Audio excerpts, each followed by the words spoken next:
When you think about the vastness of what the soul is, what our souls are, and then the Yeah. oneness, and then we think, why did I sign up for this human existence?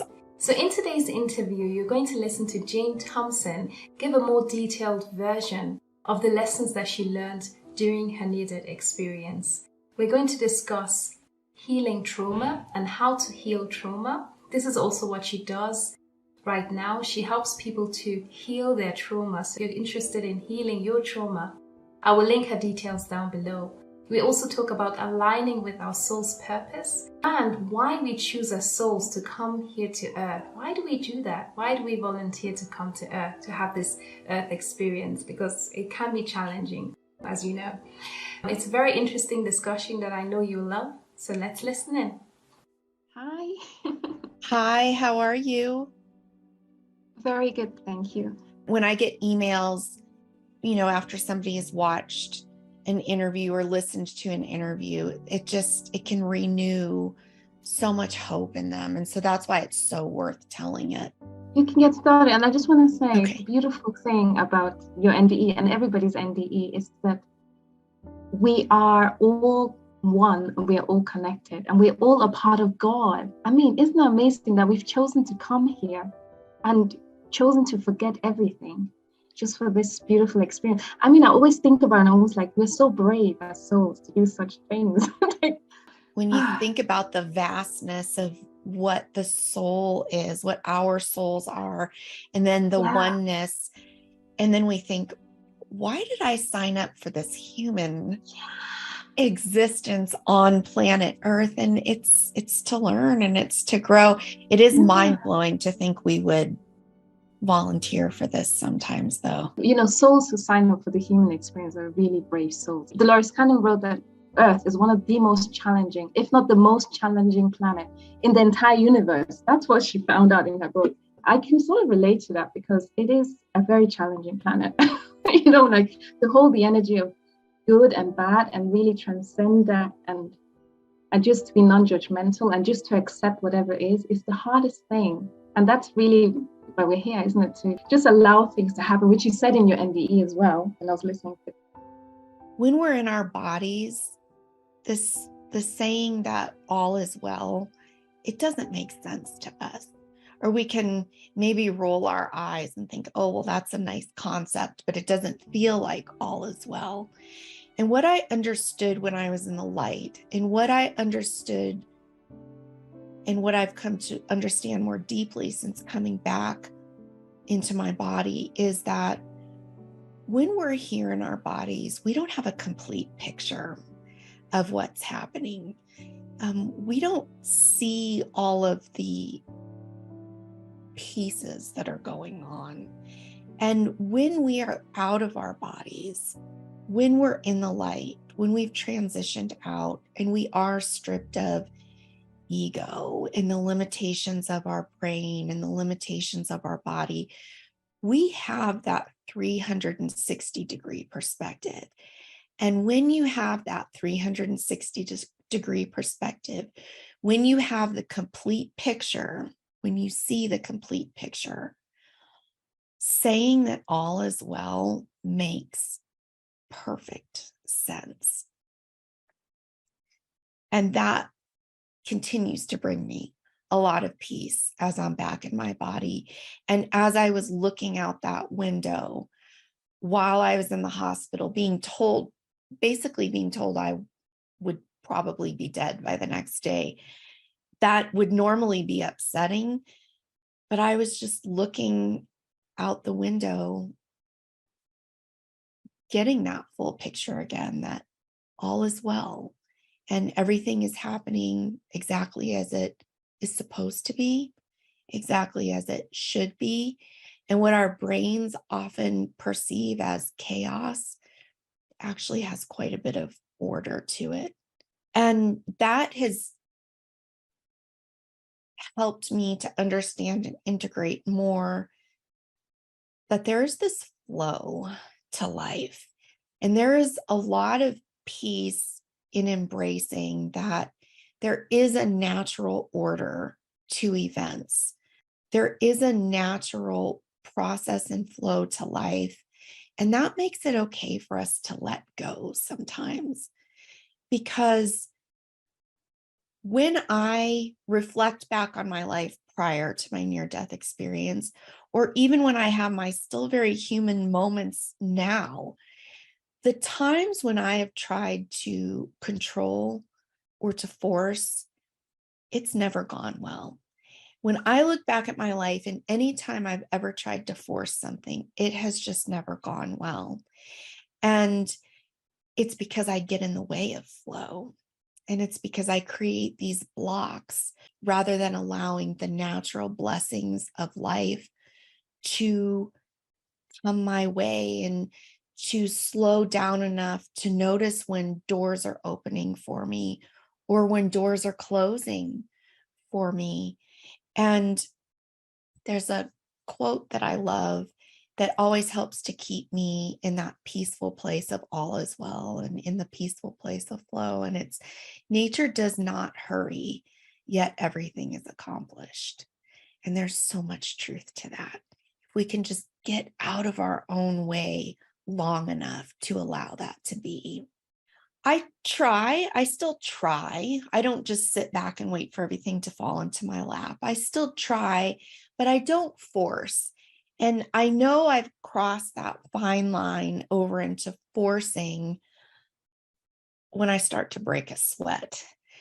When I really start feeling like I'm putting some muscle into it or I'm really using my brain really hard, I feel like I've crossed the line over into forcing. And then that's when I try to dial back and I try to get out of my own way.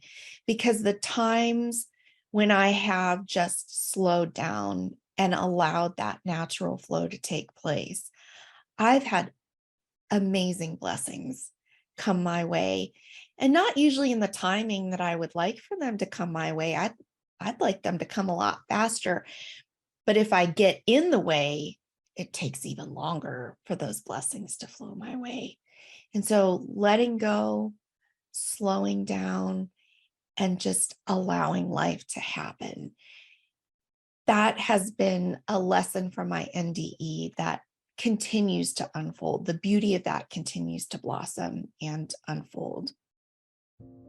I got that healing in the light where my traumas, my conditioning, my wounding, the scars on my soul, the holes in my soul, the hurt parts of my soul, they were being filled in and they were being healed. And I was being made whole again. I was being restored back to the true me, to the original me. And when I came back into my body, and the longer I was back in my body, those holes started to return again. I think this is just part of the human existence and part of why we're here, to remind us that we're here to learn. I still had the memory, though, of what it felt like to be in the light and to feel whole and to feel complete and to feel like my true self. And I wanted that feeling back. And I was willing to do whatever it would take to get that feeling back, because that was and is the true me. That's my authentic, original self that I was made to be before trauma came into play, before conditioning came into play, before I fully formed my ego in order to survive this world. I had this huge motivation to get back to that wholeness of my original self. And I knew that as I rediscovered my true self, that my purpose, my ultimate purpose, the enormity of my purpose would unfold more and more over time. And so I was very motivated after my NDE to look at my trauma and to heal my trauma. And healing isn't always fun, but it's so worth it, because you want to have those holes filled back in, and you want to feel complete so you can live in the peace of being your true and authentic self. And so you can experience the abundance and the love and the joy of really being in alignment with your soul's purpose. So your trauma is your clue for knowing where your healing is. And our trauma and our conditioning, it's what we learn from. And our parents and our caregivers, I truly believe that they did the best they could with what they had. It's taken me a while to be able to say that and truly believe that, and to heal any resentments that I might carry with me. Once you get there, there's a lot of peace in that too. And so while everyone did the best they could, and myself, even now as a mother, I'm doing the best that I can for my daughter. And we're all really doing our best. And if we can all look at our traumas, look at our wounding, and do what we can to heal that, our holes will start to get filled back in, and the wounds will be healed, and we will start to feel complete here on earth so we can live out our true purpose. When I was in the light, and when I was receiving that healing, when I was being replenished, when I was being made whole again, what I didn't realize at the time was I was being taught, I was being shown, because it was so detailed what I was seeing. And it's almost the difference between if you just do something for someone versus if you teach them how to do it. There's a very different approach to that. And I was being taught how to do it. That's why I saw it in such detail. And it took me a while. I had to work on my own wounding after I came back into my body. So it took a while, and it took some practice to be able to help other people do that as well. And I feel tremendously grateful that I'm able to work with energy, and that I was shown how to move energy and to identify wounding so I can help other people get to that wholeness here on earth. It was school for me during my near-death experience. It was truly school for me. And also, they say that you get what you need from your NDE. That's why, some people get a life review, some people don't. Some people have unpleasant NDEs. I had a very pleasant NDE. And there are common threads in every near-death experience. They're also very unique for each person as well. And they say it's because you get what you need during your NDE. And what I needed was love. My background, I think I had been loved the best that I could be loved, but it was lacking. And I needed to feel the fullness of what love truly is. And that healed me a lot in the times when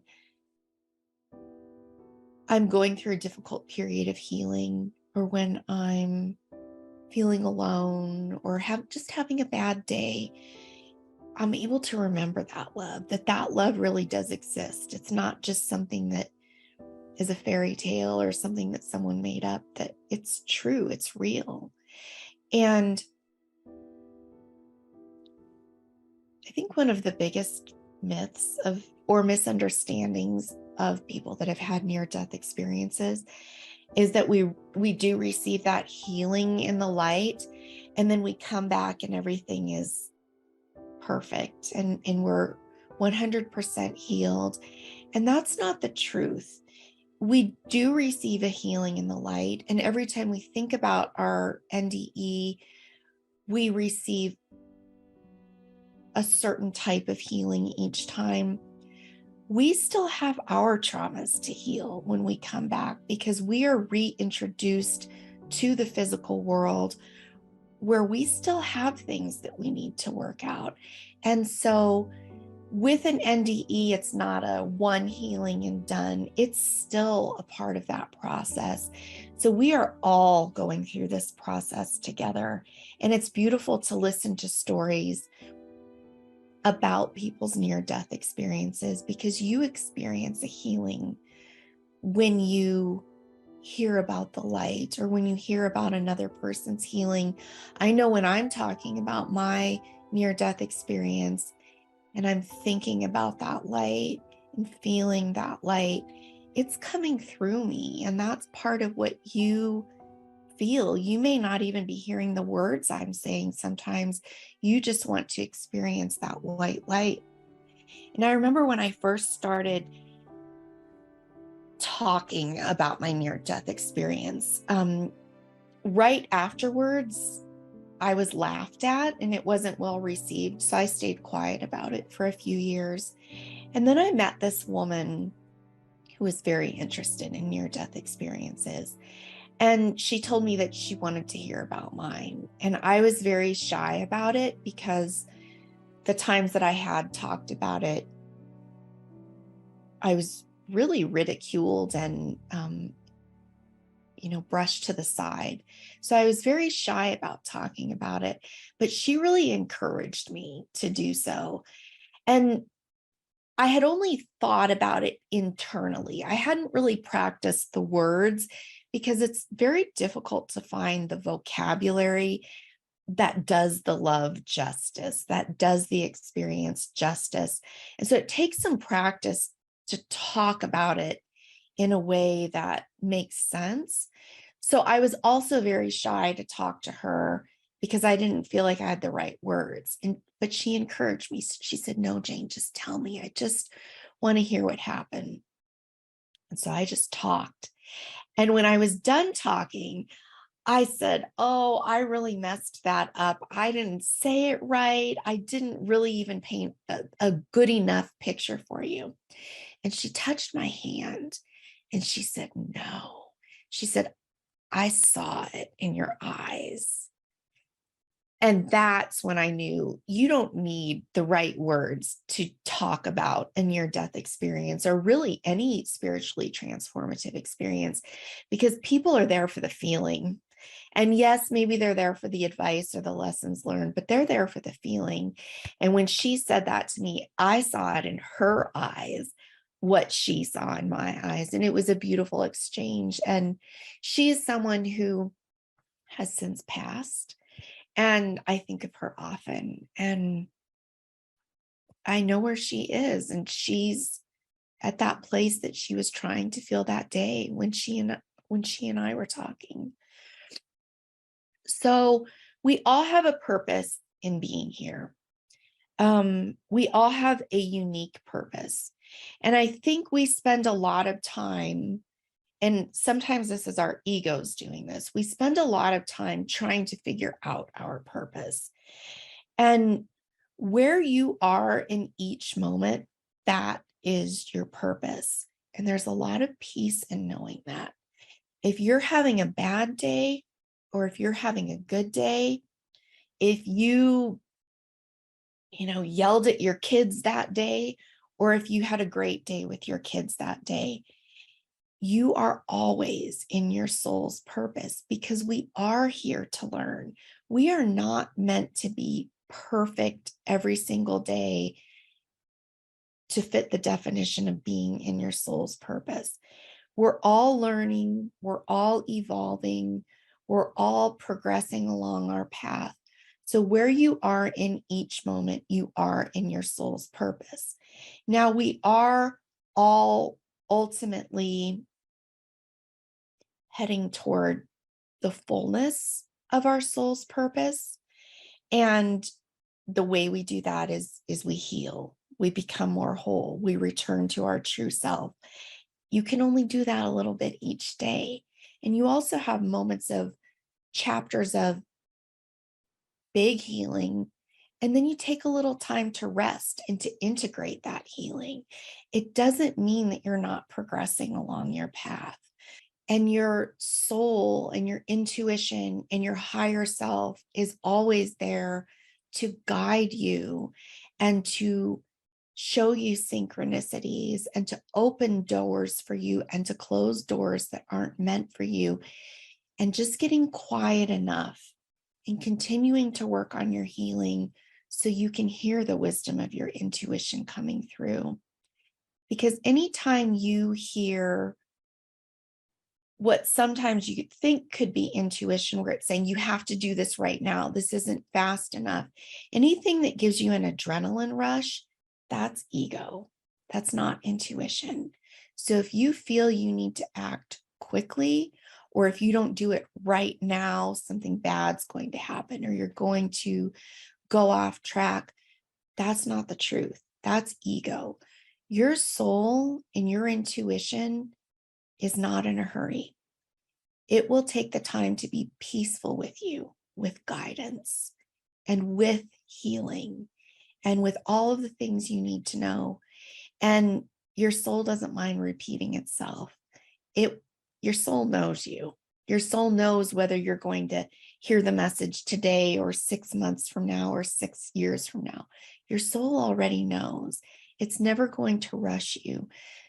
All you need to do is just try to get quiet enough to listen. And when you feel that adrenaline rush, identify that as ego, because your soul will never speak to you in that way to try to get action from you. We do all have a purpose in each day. We all have an ultimate purpose. And sometimes that purpose is just in being. You don't have to be doing all the time. Being is oftentimes all you need because it allows that flow. It keeps you from getting in the way all the time for the beauty that's trying to unfold in your life and the people's lives around you. And while we are here to learn, school is Earth. Earth is university. Earth is school, and it can often feel like the school of hard knocks. It's not all serious. Every school has a playground. So go out and find your playground and have some fun and look for the joy. And I love to laugh. So I'm always looking for the humor and the people that make me laugh and the people that celebrate you, the people that lift you up, the people that make you feel good, and the people that you're making laugh, you're lifting them up, and have some fun, because it's not all meant to be serious. And we do need to lighten things up sometimes. And maybe sometimes you go out and you look for that literal playground and you get on the swing and you swing as high as you possibly can and feel the wind. That's a big part of the point in being here on Earth too. It doesn't need to be serious all the time. And a great way to learn to have fun and to play is if you've ever watched a group of children on the playground and they're trying to think of a game to play, they're inventing a game to play. They have so many different ideas and they are bursting with excitement to start the game. But then if you look at a group of adults that got put on that same playground to invent a game, the first thing we're going to do is we're going to think of everything that could go wrong in the game. And what will we do if that goes wrong? And what is the rule around this? And what's your role and what's your role? That's very serious. And sometimes that's needed, but we could learn a lot from those children that are getting together as a group to have fun and to play a game and to just do what feels good. There's a lot of learning in that for us. So as we are here to learn and to heal our trauma and to return back to our original self, a big part of that is noticing our limiting beliefs and noticing the running scripts that are happening in our head that really probably it's not even us talking. It could have been a parent, it could have been the words of a teacher. It's coming from somewhere else. And noticing when fear comes up and identifying this is fear. This is a script that's not mine. This is a limiting belief that's not mine. And trying to replace that with love. Because in healing, love is what will bring you the biggest and most profound healing, the most long lasting healing. Love is the best healer. So when you find yourself going to these places that aren't love and that you know aren't beneficial for you, always try to return back to that place of love. And you don't have to have been in the white light to have a glimpse of love. You can see it in a child. You can see it in a pet. You can see it in a flower. I had a hummingbird that flew up to my window and just hung out there for a few minutes the other day. That was a moment of experiencing love to me. And so there's love all around you. So as much as you can notice that, that will help your healing, and that will help you find that peace on earth that we all are so desperately seeking. And as you're wondering about your soul's purpose, notice what lights you up. Notice what your spark is. Notice what is exciting to you. Notice what brings you joy. Think about the things that you loved as a child, because those are all clues about our ultimate purpose.